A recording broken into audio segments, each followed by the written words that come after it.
तो दोस्तों आपका स्वागत है आज के मुख्य समाचारों में। दिन भर की बड़ी खबरें आपके लिए लेकर आए हैं। इस वीडियो में जानेंगे आज के मुख्य समाचार। तो दोस्तों आपसे रिक्वेस्ट है वीडियो पूरा देखिए, हमारे साथ वीडियो के अंत तक बने रहिए।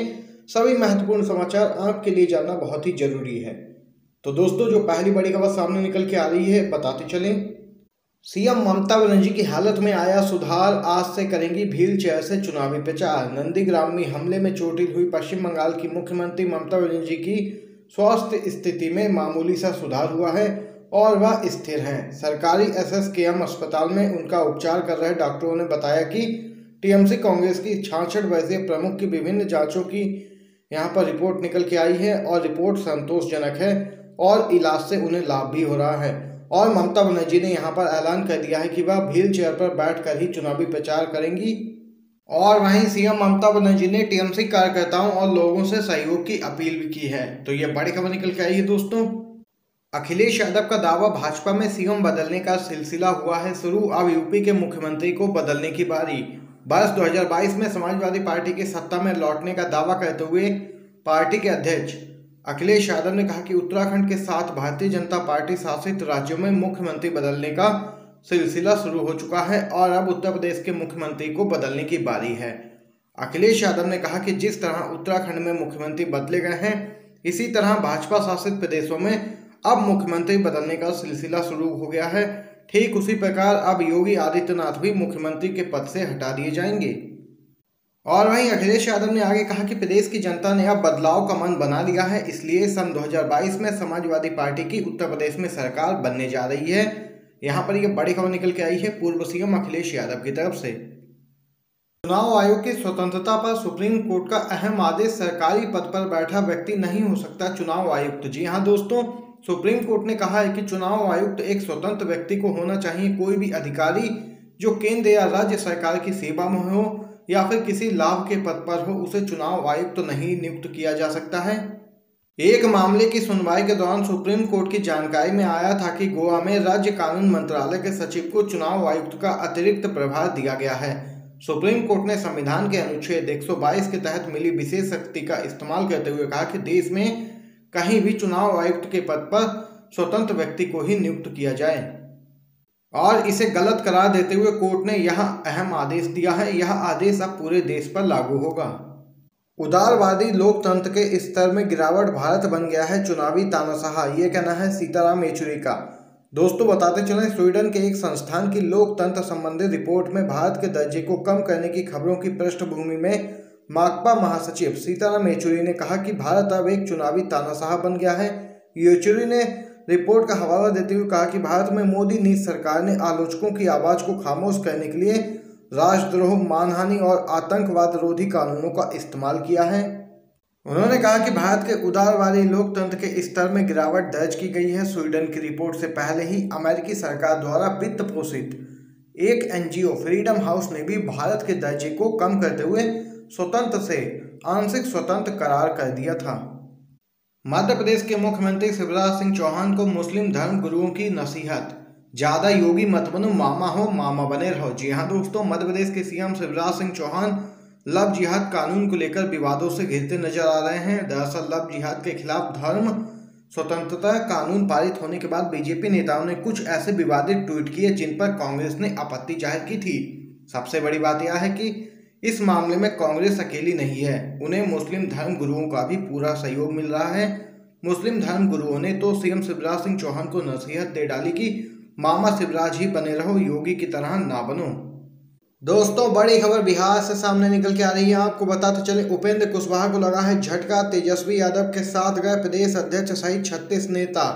आरजेडी ने सीएम नीतीश पर भी बोला है हमला। जी हाँ दोस्तों, बिहार में सत्ताधारी दल जेडीयू में उपेंद्र कुशवाहा की पार्टी आरएलएसपी के विलय होने की चल रही तैयारियों के बीच आरएलएसपी में भगदड़ मच गई है। उपेंद्र कुशवाहा को जोर का झटका देते हुए कई दिग्गज नेताओं ने उनका साथ छोड़ लालटेन यानी कि आरजेडी का दामन थाम लिया है। लालटेन थामने वालों में आरएलएसपी के प्रभारी प्रदेश अध्यक्ष वीरेंद्र कुशवाहा, पार्टी महिला सेल की प्रमुख और पार्टी के प्रदेश महासचिव निर्मल कुशवाहा सहित कई नेता शामिल रहे। ऐसे में अब हालात ये हो गए कि उपेंद्र कुशवाहा की पार्टी में उनके अलावा गिने चुने नेता ही बचे हैं। हाल ही में आरएलएसपी के कई नेताओं ने जेडीयू या भाजपा का दामन थाम लिया था और अब ये लोग यहाँ पर देख सकते हैं आरजेडी में शामिल हो गए हैं। नेता प्रतिपक्ष तेजस्वी यादव की मौजूदगी में आरजेडी के प्रदेश अध्यक्ष ने आरएलएसपी के करीब 3 दर्जन नेताओं को पार्टी की सदस्यता दिलाई। और वहीं इस मौके पर मीडिया को संबोधित करते हुए तेजस्वी यादव ने पार्टी में शामिल होने वाले नेताओं का स्वागत किया। इस दौरान मुख्यमंत्री नीतीश कुमार पर निशाना साधते हुए उन्होंने बिहार की कानून व्यवस्था को लेकर कई गंभीर आरोप भी लगाए सीएम पर। उन्होंने कहा कि ये सरकार अपराधियों को बचा रही है। बड़ी खबर दोस्तों बिहार से निकल के आई है। चलिए एक और खबर की तरफ चलते हैं। भाजपा को सबक सिखाने के लिए कोलकाता की सड़कों पर किसान। जी हां दोस्तों, पश्चिम बंगाल विधानसभा चुनाव के मतदान से पहले किसानों ने कोलकाता में जाकर भाजपा के खिलाफ मोर्चा खोल दिया है। विभिन्न किसान संघों के संगठन संयुक्त किसान मोर्चा ने किसानों और अन्य लोगों से आगामी पश्चिम बंगाल विधानसभा चुनाव में भाजपा को वोट नहीं देने का अनुरोध किया है। मोर्चा ने कहा कि चुनावी हार केंद्र की भाजपा ने सरकार को तीनों नए कृषि कानूनों को वापस लेने के लिए मजबूर करेगी। और संयुक्त किसान मोर्चा के नेता योगेंद्र यादव ने कहा कि हम किसी भी पार्टी का समर्थन नहीं कर रहे हैं या लोगों से यह नहीं कह रहे हैं कि वे किसी को वोट दें, लेकिन हमारी एकमात्र अपील है कि भाजपा को सबक सिखाएं और भाजपा के अलावा किसी को भी वोट दें। देख सकते हैं दोस्तों, बड़ी खबर निकल के आई है। एक और खबर जानते हैं। रोजगार के मुद्दे पर राहुल गांधी और प्रियंका गांधी का मोदी सरकार पर हमला। कहा छात्र नौकरी चाहते हैं, सरकार एंटी नेशनल का टैग दे रही है। कांग्रेस नेता राहुल गांधी और कांग्रेस की महासचिव प्रियंका गांधी ने रोजगार को लेकर बीजेपी सरकार पर निशाना साधा है। राहुल गांधी ने बेरोजगारी के मुद्दे पर मोदी सरकार को घेरते हुए कहा कि विद्यार्थियों को नौकरी चाहिए, लेकिन सरकार दे रही है पुलिस के डंडे, वाटर गन की बौछार और एंटी नेशनल का टैग और बेरोजगारी।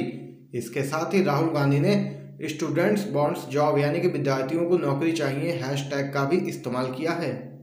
वहीं कांग्रेस की महासचिव प्रियंका गांधी ने कहा कि हर साल 2 करोड़ युवाओं को रोजगार का वादा करने वाली बीजेपी सरकार में रोजगार की स्थिति तो देखिए।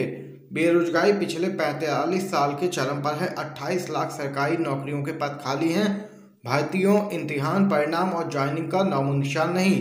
उन्होंने आगे कहा कि झूठे वादे नहीं, छात्रों को नौकरी चाहिए। कन्हैया कुमार ने बीजेपी को बताया आस्तीन का सांप। कहा अब बंगाल में नारी पर वार चालू कर दिए। जी हां दोस्तों, पश्चिम बंगाल विधानसभा चुनाव से पहले टीएमसी की अध्यक्ष और सीएम ममता बनर्जी पर हुए हमले को लेकर बीजेपी विपक्षी दलों के निशाने पर आ गई है। दरअसल राज्य में चल रहे चुनाव प्रचार के बीच भाजपा और टीएमसी दोनों ही एक दूसरे पर जुबानी हमले बोल रहे हैं। और वहीं इस मामले में सीपीआई के नेता कन्हैया कुमार ने भी गुस्सा जाहिर किया है। कन्हैया कुमार ने ट्वीट कर लिखा है कि भाजपा की कथनी बहुत हुआ नारी पर वार, अब की बार मोदी सरकार, और करनी अब और होगा नारी पर वार। आ गई है बीजेपी सरकार। बंगाल में तो सरकार में आने से पहले ही नारी पर वार चालू कर दिए हैं।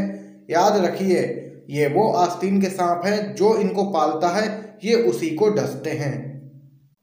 आपको दोस्तों बता दें कि पश्चिम बंगाल में भाजपा को मात देने के लिए ममता बनर्जी को कई बड़े राजनीतिक दलों ने समर्थन देने की बात भी कही है।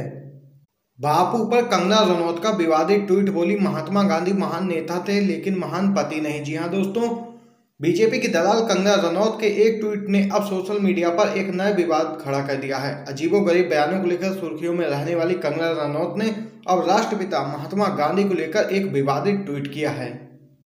कंगना ने कहा कि महात्मा गांधी एक महान नेता थे जो एक महान पति नहीं हो सकते, लेकिन दुनिया माफ कर देती है जब बात एक आदमी की आती है।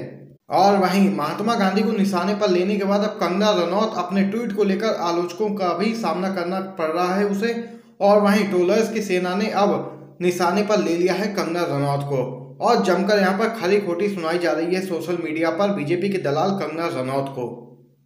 शिवराज सरकार को सुप्रीम कोर्ट की फटकार। कोर्ट ने कहा प्रदेश में गुंडा राज है। जी हां दोस्तों, शिवराज सरकार को सुप्रीम कोर्ट ने कड़ी फटकार लगाई है। कोर्ट ने बहुचर्चित कांग्रेस नेता देवेंद्र चौरसिया हत्याकांड मामले में प्रदेश सरकार को यहां पर जमकर लताड़ लगाई। सुप्रीम कोर्ट ने फटकार लगाते हुए कहा कि देश कानून व्यवस्था से चलता है, जंगल राज से नहीं। साथ ही कोर्ट ने यह भी कहा कि मध्य प्रदेश सरकार को ये बात मान लेनी चाहिए कि वह संविधान के हिसाब से प्रदेश में शासन करने में असमर्थ है।